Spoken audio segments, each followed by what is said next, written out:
नेपाल के सरहद से सटा भारत में एक छोटा सा गांव था, बिसरोपुर। इसी गांव के बीचों बीच बने कुएं से एक लड़की पानी भर रही थी।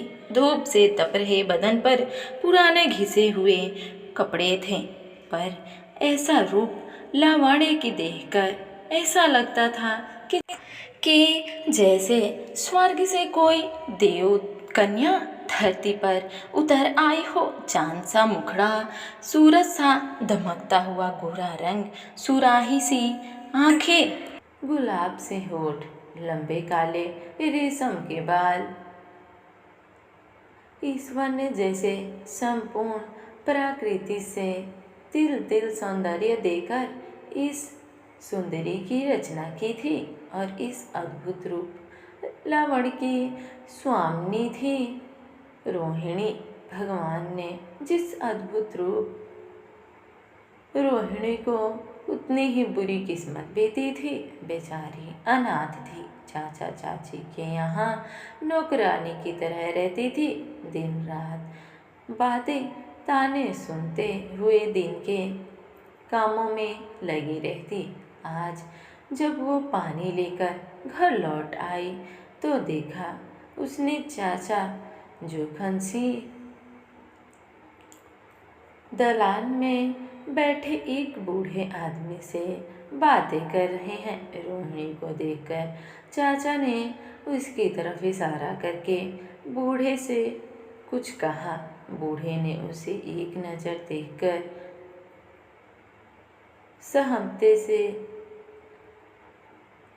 सहमति से सिर हिला दिया। यह देखकर रोहिणी के देह में सिहरन सी उठी। वो लंबे लंबे कदम भरते हुए घर के अंदर घुस गई। उसके अंदर आते ही उसे हमेशा कोसते रहने वाली उसकी चाची उसे देख ऐसे खुश हुई जैसे वो कोई सोने का खजाना हो। उसने रसोई में झांककर देखा तो वहाँ मालपुआ तला जा रहा था। रोहिणी को यह सब बेहद विचित्र लग रहा था, पर भोली भाली रोहिणी कुछ समझ नहीं पा रही थी। आखिर ये हो क्या रहा था उसके साथ। उसे यूं भौचक्की देख उसके पास आई और मुंह में मिश्री घोले हुई मीठे स्वर में बोली, अरे लाडो, तू गुमसुम काहे खड़ी है? पगली, आज तो बड़ी खुशी का दिन है। तेरा ब्याह जो तय हो गया है। बड़ा ही ऊंचा खानदान है, बड़े ही धनी लोग हैं, जमींदार है तेरा होने वाला स्वामी। यह ले, अब अपना मुंह मीठा कर, तेरे तो भाग्य खुल गए। इतना कहकर उसकी चाची ने उसके मुंह में मालपुआ का टुकड़ा रख दिया। रोहिणी और अचंभित हो गई। उसका ब्याह प्रभु और उसकी चचेरी बहन लाजवंती एक ही उम्र की है। इतने ऊंचे खानदान में लाजवंती के बदले उसका ब्याह नहीं। उसके चाचा चाची को उससे इतना प्रेम तो नहीं। अचानक से उसे वो दलान में बैठा बूढ़ा याद आया जिसने उसे अजीब तरह से घूरा था। रोहिणी का जी बैठ गया। भोली लड़की वहीं बेहोश होकर गिर गई। दरअसल मामला यह था कि विष्णुपुर के नज़दीक ही एक गांव था, शिवनगर। शिवनगर का जमींदार था वीर सिंह। खूबसूरत नौजवान, बहुत धनवान, पर स्वामी से क्रूर, स्वभाव से क्रूर, निर्मम और बेहद अत्याचारी।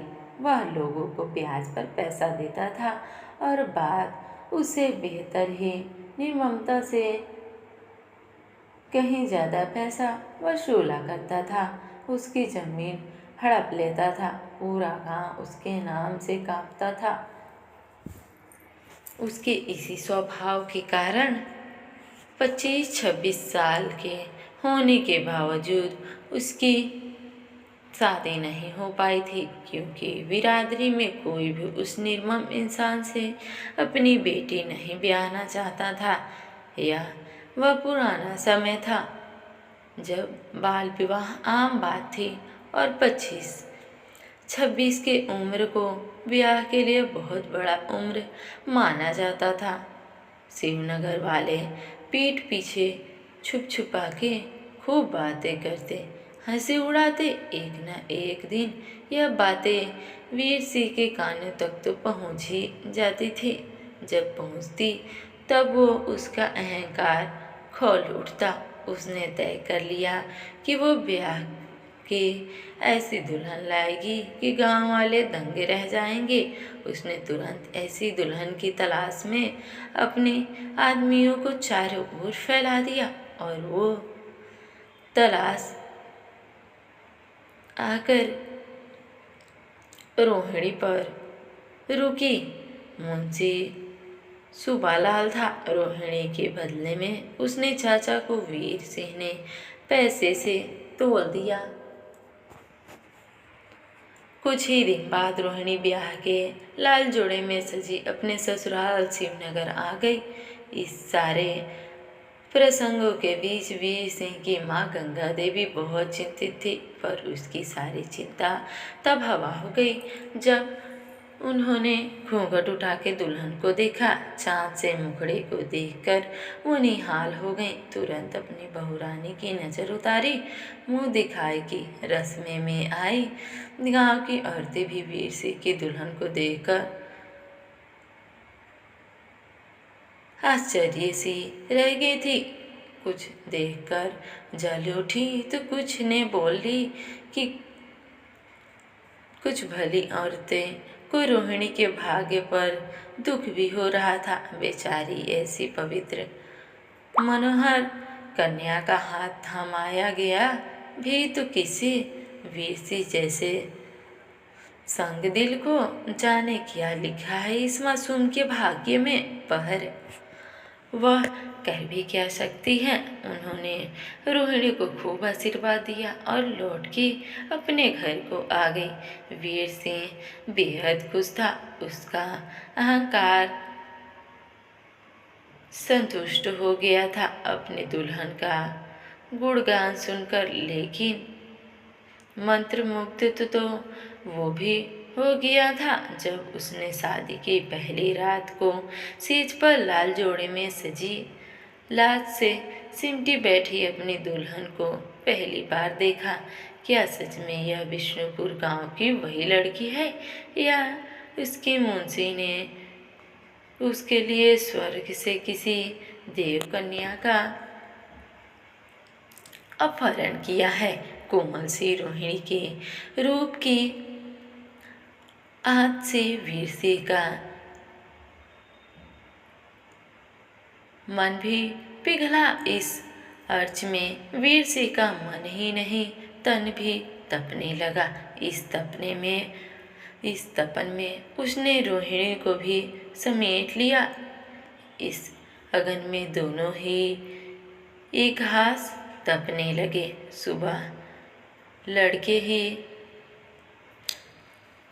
सुबह तड़के ही रोहिणी की आँख खुल गई। उसने अपने अगल बगल देखा तो चकित सी हो गई, क्योंकि वहाँ भी वीर सिंह नजर नहीं आया। बेचारी कहाँ जानती थी कि इन जमींदार की मोहब्बत ऐसी ही होती है, बस रात के अंधेरे में तपती है, फिर सुबह उजाले होते ही बुझ जाती है।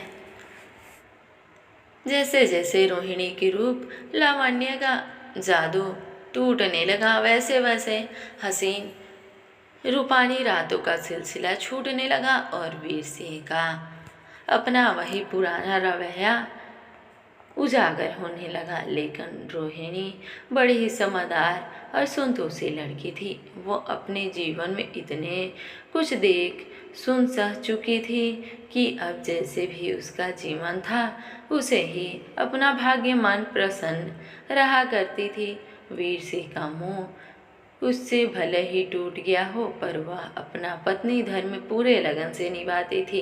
पहले किरण के उगते ही वो जग जाती से सबसे पहले नहा धोकर कुछ देर भगवान के चरणों में बिताती, फिर पूजा पाठ करके पूरे दिन घर के काम काज में लगी रहती।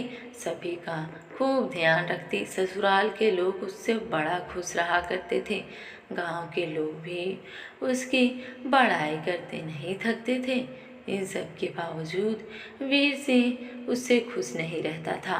वो स्वभाव से इतना चिड़चिड़ा और गुस्सा वाला था कि वो रोहिणी से क्या किसी से भी खुश नहीं रहता था। दिन प्रतिदिन उसका अत्याचार बढ़ता ही जा रहा था। वो तो रोहिणी पर हाथ भी उठाने लगा था।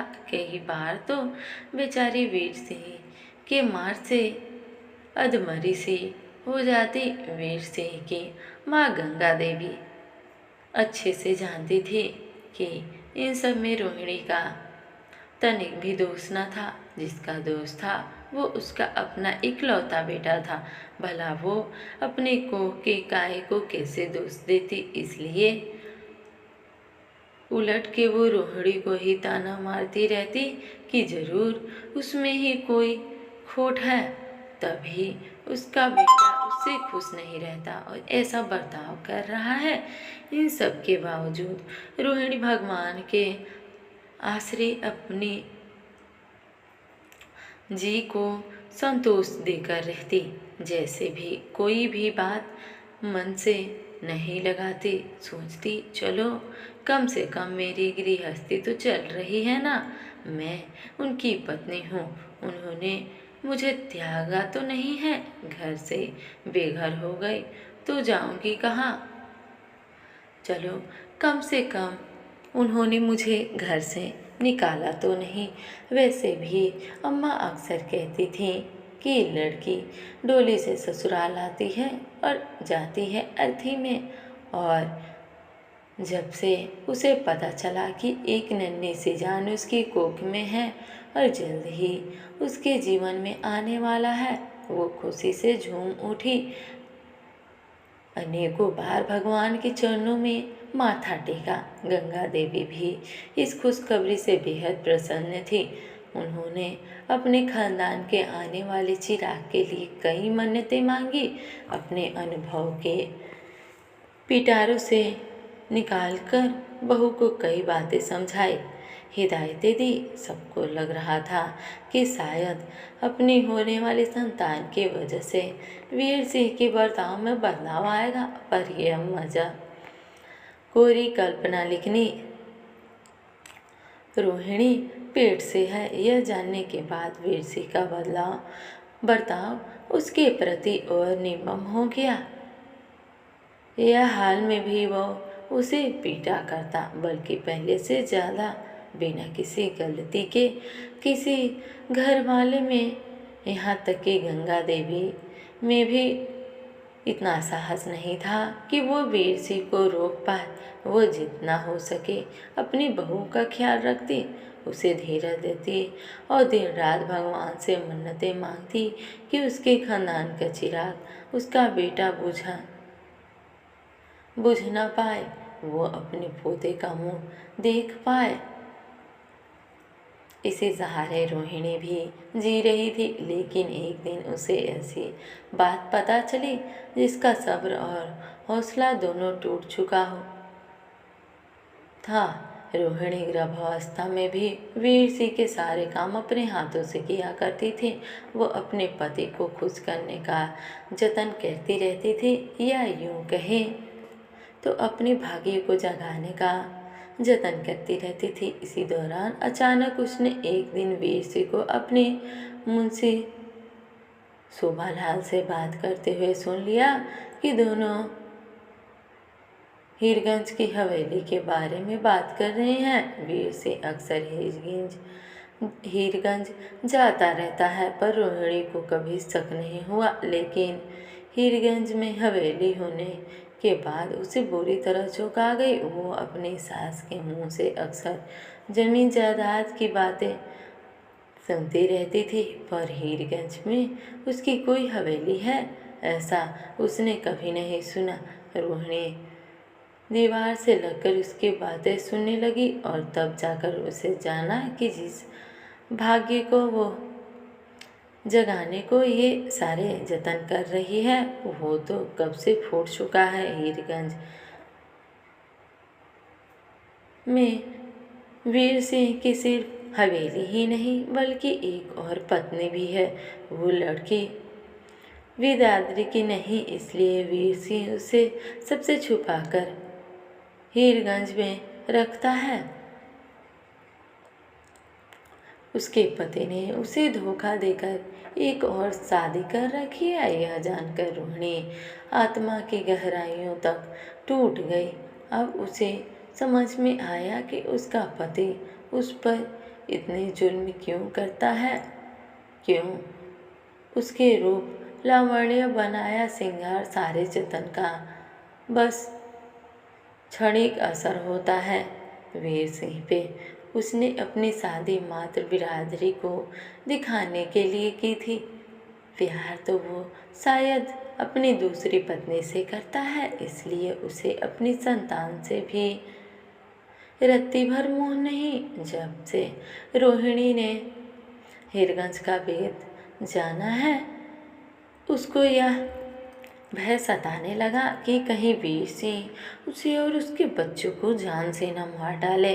दिन रात वो इसी चिंता में घुलती रहती कि कैसे वो अपने और अपने बच्चे की जान बचाएगी। अंततः उसने तय कर लिया कि वो इस हवेली और वीर सिंह से बहुत दूर भाग जाएगी, क्योंकि वो जानती थी कि उसकी सास या कोई घर वाले या गांव वाले भी उसकी रक्षा वीर सिंह से नहीं कर पाएंगी। वीर सिंह ने कई लठैत और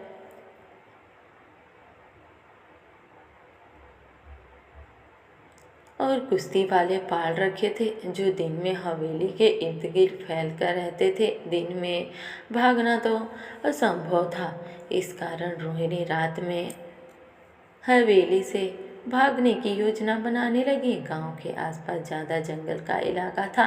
रोहिणी को लगा कि अगर वो रात में जंगल के रास्ते कहीं दूर निकल जाए तो उसे पकड़ नहीं पाएंगे, और उसने ऐसा ही किया। एक रात को वो चुपके से हवेली से भाग गई। वो बहुत दूर चले जाना चाहती थी जहाँ वो और उसका बच्चा शांति से रह सके, पर वो ज़्यादा दूर जा नहीं पाई। वीर सिंह को जल्द ही पता चल गया कि रोहिणी घर से भाग चुकी है, और उसका क्रोध और अहंकार दोनों ज्वालामुखी की तरह उबलने लगा। अमावस की घनघोर काली आधी रात थी। रोहिणी ने इस रात को चुना हवेली से भागने के लिए। उस रात उसने वही दुल्हन का लाल जोड़ा पहना जिसे पहनकर वो ससुराल आई थी। वो दबे पांव हवेली से निकली, लेकिन ज़्यादा दूर तक नहीं जा पाई। इसे रोहिणी का दुर्भाग्य ही कहेंगे कि उस रात बड़ी ही तेज हवाएं चल रही थी, जिसके कारण छल्ले में लटका लालटेन झन आग से जोर की आवाज़ करता हुआ टूट गया और वीर सिंह की नींद खुल गई। उसने शुरू से ध्यान नहीं दिया, पर जल्दी ही उसे एहसास हो गया कि रोहिणी आसपास कहीं नहीं है। उसने चिल्लाकर सारे घर वालों को उठा दिया। ढूंढने पर जल्द ही पता लगा कि रोहिणी हवेली में नहीं, भाग चुकी है।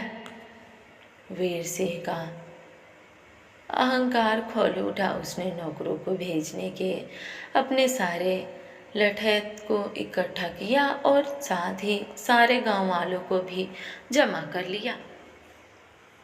चालाक वीर सिंह को पता था कि गांव वाले को रोहिणी से बड़ी हमदर्दी है, इसलिए उसका भरोसा तोड़ने के लिए उसने उनसे यह कहा कि रोहिणी हवेली से ढेर सारे गहने पैसे चोरी करके अपने किसी यार के साथ भाग गई है। गांव वाले को वीर सिंह का कहा मानना ही पड़ा। क्योंकि सच में रोहिणी हवेली में या गांव में कहीं नहीं थी। सबने मिलकर उसे ढूंढना शुरू किया। वीर सिंह ने भी अपनी लठैतों को चारों ओर फैला दिया। गांव के आसपास ज्यादातर जंगल पसरा हुआ था, इसलिए आधी रात होने के बावजूद लोग उसे जंगल में ही ढूंढने लगे।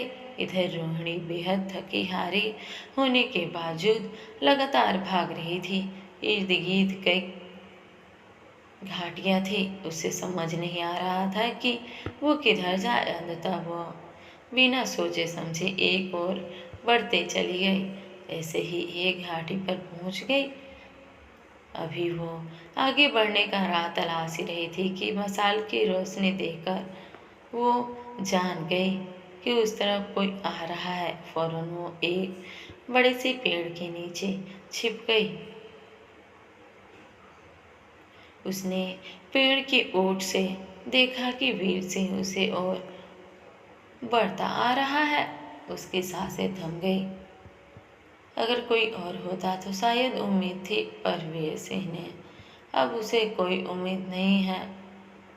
अगर वो उसके हाथ लगी तो ये निश्चिंत ही उसे अपने अजन्मे बच्चों को मार डालेंगे। वो भय से पेड़ के पीछे और दुबक गई।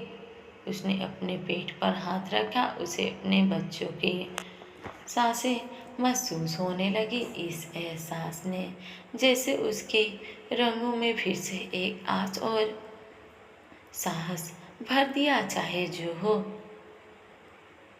उसे जीना है अपने बच्चे के लिए। इस घंघोर अंधेरे में, इस पेड़ के ओट में वो वीर सिंह की नज़रों से बच सकती हैं। हाँ, वो बच सकती थी, पर भाग्य एक बार फिर रोहिणी के साथ नहीं निभाया और वीर सिंह जल्द ही उस पेड़ तक पहुंच गए जिस पेड़ के पीछे वो छुपकर खड़ी थी। उसके बालों से पकड़कर रोहिणी को घसीटते हुए अपने करीब खींचा और बुरी तरह पीटने लगा। गुस्से में उफनता हुआ बोला, घर चल, तेरे पर कतरता हूँ। बहुत उड़ने का शौक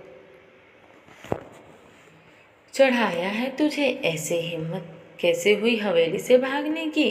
तेरे जैसे गरीब अनाथ लड़की को मैंने शानदार हवेली रहने को दी, गहने दिया, हर सुख सुविधा दी, तो फिर घर से भागी क्यों? वीर से के बात सुनकर रोहिणी कराहती हुई चिल्ला उठी, सुविधा तो दी, पर सुख कहाँ दिया? प्रेम दिया? कैसे देते प्रेम? सारा प्रेम तो लुटा कर आते थे हरिगंज में अपनी दूसरी पत्नी मंगला पे। तो आप जाओ ना उसी के पास। मेरी जान खाने क्यों आए हो यहाँ? भगवान के लिए मुझे और मेरे बच्चों को छोड़ दो। मैं सौगंध खाकर कहती हूँ, यहाँ से बहुत दूर चली जाऊंगी। रोहिणी की बात सुनकर वीर से सन रह गया। यानी यह छुई मुई की फूल जैसे लड़की उसका सारा राज जान चुकी है। वीर से यह सोच के आया कि रोहिणी को ढूंढ के चोटी पकड़कर हवेली वापस ले जाएगा, फिर जंजीरों में बांधकर उसे कोठरी में फेंक देगा। ऐसे ही जीवन भर उसे उसके किए की सजा देगा। पर पासा एकदम से पलट गया। रोहिणी की बातें सुनकर वीर सिंह डर गया। उसे लगने लगा कि अगर वो रोहिणी को वापस गांव में ले गया तो गांव वालों को भेद उसका पता चल जाएगा, तो उसने खानदान की बनी बनाई इज्जत चली जाएगी।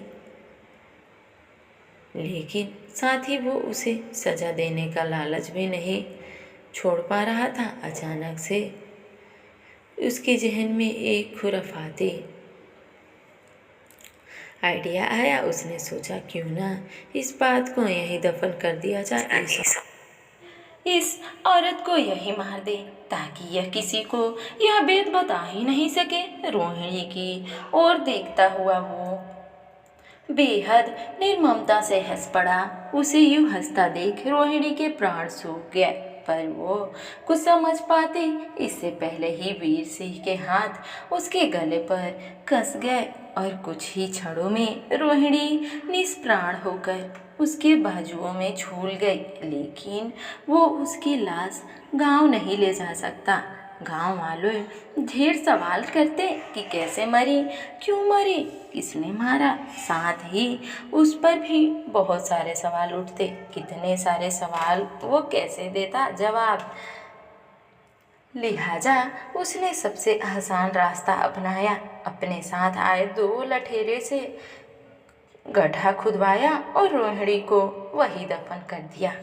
गहरे अंधेरे में सिर्फ मशाल की रोशनी थी। उनमें से किसी को नजर नहीं आया कि रोहिणी का सारा शरीर तो मिट्टी में दफन हो गया, पर उसका एक बाजू, बायां हाथ बाहर ही रह गया था। लौटकर वीर सिंह ने वही झूठा किस्सा गांव में दोहराया कि रोहिणी किसी दूसरे मर्द के साथ भाग गई। गांव वाले उसे भला बुरा कहने लगे, गालियां देने लगे। वैसे भी रोहिणी अनाथ थी, कोई भी उसे ढूंढने वाला नहीं था। रोहिणी मिट्टी में दफन हो गई और वीर सिंह अपनी रंगीनियों में डूब गया। कुछ दिन के बाद लकड़हारे उसी घाटी में लकड़ियाँ काटने गए। वहाँ उनकी नज़र जमीन से निकलते हुए हाथ पर पड़ी। हाथ में हड्डी थी, मांस लगभग गल चुका था। यह खौफनाक दृश्य देखकर भी लकड़हारे डर गए। उनमें से एक जल्दी से भागकर गांव में पहुंचा और गांव वालों को जमा किया। सारा किस्सा सुनकर गांव वाले तुरंत उसके साथ उस जगह पर चले गए। गड्ढा खोदने पर रोहिणी की लाश मिल गई। सिर्फ कंकाल बचा था। कंकाल पर जो गहने थे उन्हें देखकर पता चल रहा था कि यह लाश किसी औरत की है। गांव वाले सोच में पड़ गए कि यह औरत आखिर है कौन। गांव से बस एक ही औरत लापता थी, जमींदार वीर सिंह की पत्नी रोहिणी। कंकाल पर जो बहुमूल्य गहने थे वो भी इस बात की पुष्टि कर रहे थे कि यह लाश रोहिणी की है, क्योंकि गांव में इतनी रईस सिर्फ जमींदार का परिवार ही था। गांव वालों को लगने लगा कि यह वीर सिंह की ही करतूत है। उसी ने अपनी पत्नी को मार के यहाँ दफना दिया और गांव में उनके बारे में अलग अफवाह फैला दी। गांव वाले ने तय किया कि वो इस लाश गांव ले जाएंगे और जमींदार के परिवार को उनके अच्छे से अंतिम संस्कार करने को कहेंगे। वो रोहिणी की लाश लेकर गांव आए और जमींदार के हवेली के सामने इकट्ठा हुए, पर वीर सिंह ने इस बात पर सिरे से खारिज कर दिया कि वो लाश उसकी पत्नी की नहीं। बड़े बुजुर्ग ने समझाने की कोशिश की, पर उस और उग्र रूप धारण कर लिया। यह देखकर गांव वालों की सारी हिकड़ी गुल हो गई। गांव वालों ने वीर सिंह का विरोध करने का तनिक भी साहस था, अतः उन्होंने गांव के पंडित के सलाह पर मिलजुल कर रोहिणी का अंतिम संस्कार कर दिया। पर इधर गांव वाले रोहिणी का अंतिम संस्कार कर रहे थे और उधर कातिल वीर सिंह मंगला के साथ गुलछर्रे उड़ा रहा था। मंगला जात की मलाहिन थी। उसकी कहानी रोहिणी से कुछ ज़्यादा अलग नहीं थी। कहानी अलग थी तो बस इतने कि रोहिणी बहुत भोली थी और मंगला सियानी। हुआ यूँ था कि वीर सिंह हीरगंज में मंगला को देखकर उस पर दीवाना हो गया था, पर मंगला की माँ एक धूर्त औरत थी, दुनिया देख रखी थी। वो जानती थी कि जमींदार की ये खेल बस मन भर जाने तक होगा, इसलिए उसने जमींदार के आगे यह शर्त रख दी कि उसे मंगला से शादी करनी पड़ेगी। वीर सिंह पहले बड़ा विफरा गर्जा धमकाया, पर जब मंगला की माँ टस से मस नहीं हुई, आखिर उसे मंगला की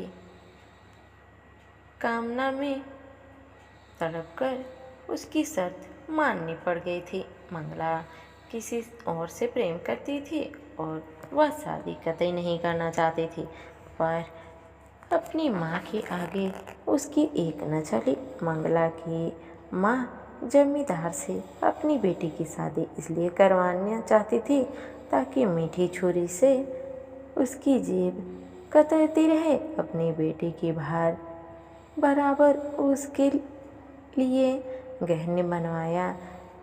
उसने जमींदार से यह देख के भी आंखें मूंदे रहती थी कि मंगला ने हवेली में ऐशो आराम से वीर सिंह के नज़रों से बच के अपने पुराने प्रेमी को भी पाल रखा था।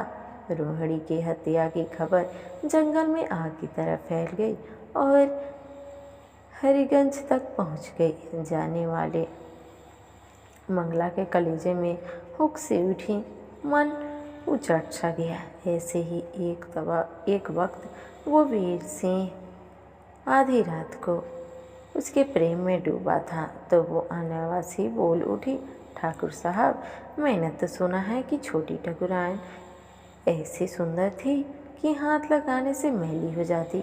फिर मैं क्यों उनके बारे में जितना सुन रखा है, लगता है वो मैं उनके पैरों के मैल बराबर भी नहीं। फिर आखिर मेरे जैसी मलाहिन क्यों? रोहिणी ने जिक्र मात्र से ही वीर सिंह को वो मखमली बिछौना काटे की सेज की भांति चुभने लगा। बिफर पड़ा, चीखकर दो तमाचा मंगला के गालों पर धर दी और चिल्लाया, क्यों रे, तुझे मेरा प्रेम नहीं सुहाता क्या? मंगला ने विलखते हुए मुंह फेर लिया। वीर सिंह का तन मन ऐसे उचट उठा कि वो बहुत रात चढ़े ही हरिगंज से शिवनगर की ओर लौट पड़ा, मगर जंगल के पास से गुजर रहा था और अपने घर चला गया।